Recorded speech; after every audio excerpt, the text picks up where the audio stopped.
आज का सबसे पहला सवाल है हमारे पास सत्य बादल जी की तरफ से और इनका सवाल है, hello sir, my question is like I have home loan of 15 lakhs at around 8.5% 9% interest rate floater to be paid in 20 years. My EMI is around 25,000 and currently I have the money to repay the complete loan amount. Should I repay the complete loan or invest in mutual fund, repay the loan EMI from only?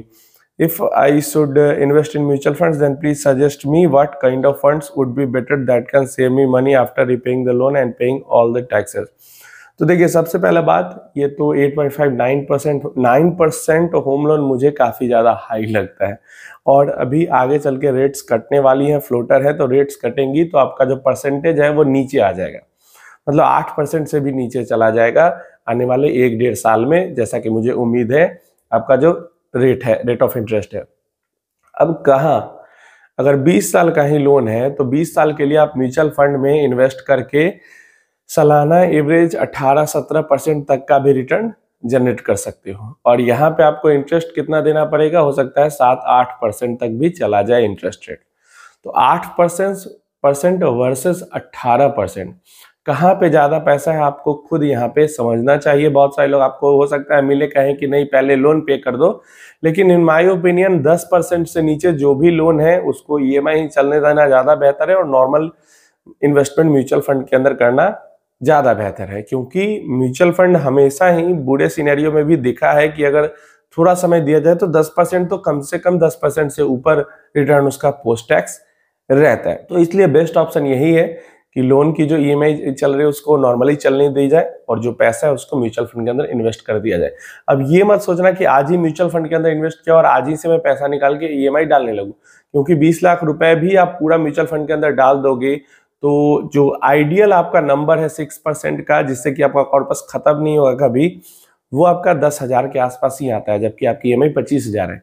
तो EMI आपकी जो normal आपकी job income, जिससे भी आपकी income है उससे normal जानी चाहिए। ये पैसा आप इन्वेस्ट करके इसको ग्रो होने के लिए छोड़ दो, 20 साल के बाद आप जबरदस्त मैजिक देखोगे। तो इसलिए होम लोन का EMI चलने देना ज़्यादा बेहतर है, उसको फोरक्लोज करना ज़्यादा बेहतर ऑप्शन नहीं होगा। देखियो अगेन, ये हर किसी के लिए अलग अलग हो सकता है।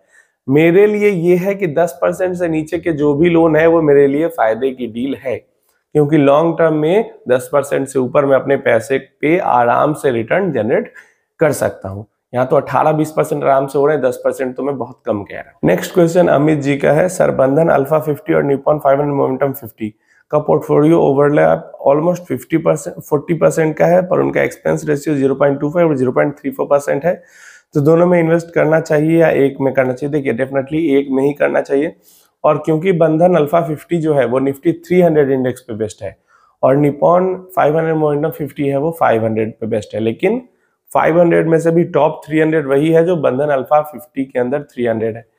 और मोमेंटम स्ट्रेटजी और अल्फा स्ट्रेटजी ऑलमोस्ट सेम जैसी स्ट्रेटजी होती है। अल्फा के अंदर में भी ज्यादा रिटर्न देने वाले स्टॉक्स होते हैं और मोमेंटम में भी जो स्टॉक्स मोमेंटम में है, मतलब ज्यादा तेजी से भाग रहे हैं, तो दोनों लगभग सेम एक जैसा ही होता है और एक ही यूनिवर्स पे बेस्ड है, तो ओवरलैप तो होगा ही होगा।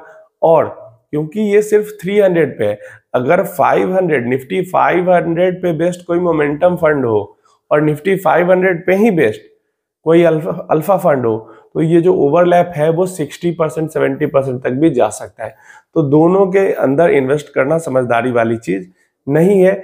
यहाँ पे निफ्टी 500 मोमेंटम 50 जो कि इस केस सिनेरियो में निप्पॉन का है, वहां पे इन्वेस्ट करना ज्यादा बेहतर है, क्योंकि पास्ट में इसके रिटर्न्स भी बेहतर रहे हैं और इसका स्टॉक का यूनिवर्स भी थोड़ा बड़ा है, इसलिए फ्यूचर में भी ज्यादा रिटर्न विथ ग्रेट सेफ्टी मिलने के गुंजाइश है। नेक्स्ट क्वेश्चन है हमारे पास कुलदीप जी का, एक स्मॉल कैप एक्टिव फंड के साथ स्मॉल कैप इंडेक्स 50 फंड लेना कैसा रहेगा? देखिए स्मॉल कैप एक्टिव फंड्स जो है वो बहुत बेहतर ऑप्शन है।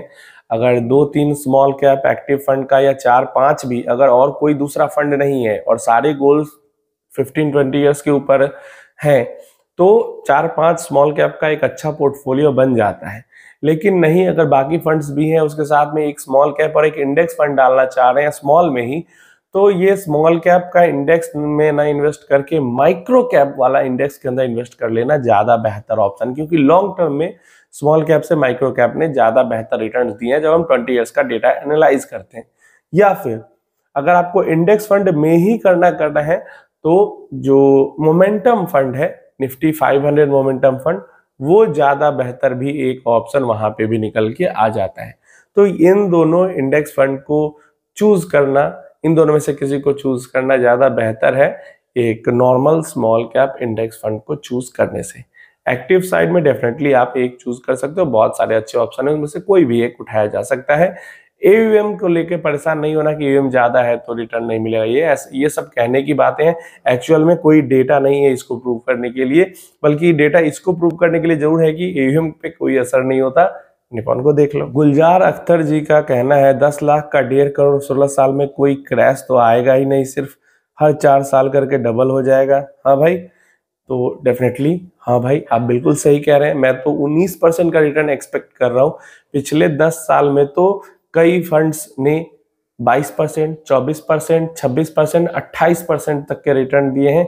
कई फंड्स ने 1 करोड़ से ऊपर बना दिया है पैसे को, बहुत ही छोटी से छोटी इन्वेस्टमेंट को भी। समझ रहे हो? 10 सालों में 10 गुना से ज्यादा कर दिया है पैसे को। और मैं तो बहुत कम की बात, मैं तो 10 साल में 2.5-3 गुना की बात अगर करता हूं तो वहां पे मतलब 5 गुना के लगभग की, क्योंकि हर 4 साल में अगर डबल हो रहा है तो 10 साल में आई थिंक 5x होगा पैसा, और यहाँ पे तो पैसा 10x हुआ है। क्या पिछले 10 सालों में कोई क्रैश नहीं है, कोई गिरावट नहीं है? अभी गिर रहा है। रशिया यूक्रेन वॉर हुआ था, गिरा था। कोविड क्रैश आया था तो टोटल क्रैश ही हो गया था। डीमोनेटाइजेशन हुआ था तो 2-3 साल तक तो पूरा सेक्टर ही डाउन था स्मॉल कैप मिड कैप का। उससे पहले अगर नॉर्मल भी गवर्नमेंट चेंज हुई थी, वहां पे भी मार्केट गिरा था। तो पिछले 10 साल में इतने सारे बड़े इवेंट्स हुए थे, उसके बावजूद में म्यूचुअल फंड्स ने अप टू 10x 12x तक के भी रिटर्न दिए हैं। तो जब पीछे सारी गिरावट क्रैशेस के बावजूद में रिटर्न मिला है, और यहां से आगे फ्यूचर प्रोजेक्शन इंडिया के लिए और फास्ट है और इकोनॉमी ग्रोथ तेज होने की संभावना है, जैसा कि एक्सपर्ट्स प्रेडिक्ट करते हैं या जो स्टैटिस्टिक्स है वो बताते हैं। तो पीछे से और ज्यादा इकोनॉमी तेजी से भागेगी आगे, तो जो म्यूचुअल फंड्स इक्विटी के अंदर में रिटर्न है वो तो पीछे से और ज्यादा तेज बनेंगे ना।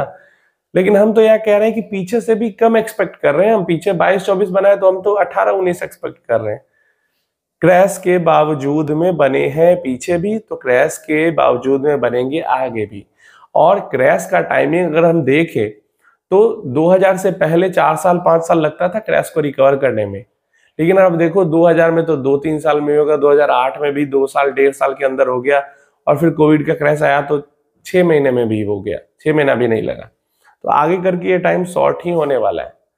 तो इसलिए क्रैश पहले भी था, अभी भी हुए, आगे भी होते रहेंगे। रिटर्न पहले भी बने, अभी भी बने, आगे भी बनते रहेंगे। ये सब डराने के लिए चीजें हैं कि क्रैश तो नहीं होगा, मार्केट गिरेगी तो नहीं। मार्केट का तो नेचर ही है, और मार्केट की तो खूबसूरती है कि गिर गिर के चढ़ती है, ताकि हर किसी को पैसा बनाने का मौका मिलता है, इन्वेस्ट करने का मौका मिलता है। तो इससे परेशान होने की जरूरत नहीं।